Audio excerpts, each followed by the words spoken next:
Hello বন্ধুরা, আজকে আপনাদেরকে একটা আলাদা ভিডিও দেখাবো। আমাদের মিঠুন চক্রবর্তী যে কথা আমি বলি আর কি, আমাদের মুখ্যমন্ত্রী, আমাদের গৌরব, আমাদের আসামের হেমন্ত মামা, আসামের গৌরব, আপনাদেরকে বলতে থাকি। আজকে মিঠুন চক্রবর্তীর মুখে বলেছে যে আসামের মুখ্যমন্ত্রী আসামের গৌরব, আসামের মুখ্যমন্ত্রী হাড্ডি বহুত শক্ত আছে। বেঙ্গলের মমতার এরকম নেই, তার জন্য আজকে বেঙ্গলে এরকম অবস্থা হয়েছে, এত মানুষ মারা যাচ্ছে। আপনারা দেখেন ভিডিওটা। আর একটা কথাই বলবো, শুভেন্দু দাকে 26 মুখ্যমন্ত্রী বানান, আর মমতা আটান বাংলা বাঁচান, মমতা আটান বাংলা বাঁচান, টিএমসি আটান বাংলা বাঁচান। দেখেন ভিডিওটা। একটা স্ট্রং চিফ মিনিস্টার যার পিছের হাড্ডিটা খুব শক্ত। তো বললাম তো এত স্ট্রং, আর ওখানে দেখে নিন কি হচ্ছে। একটা অ্যাপিসমেন্ট পলিটিক্স চলছে।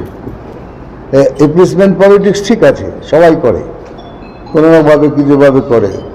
এত বেশি হয়ে গেছে যার ফলে it is going out of hand. দেখুন, আমাদের সংস্কৃতি খুব স্ট্রং, ভারতবর্ষের সমস্ত জায়গায়, সমস্ত রাজ্যে।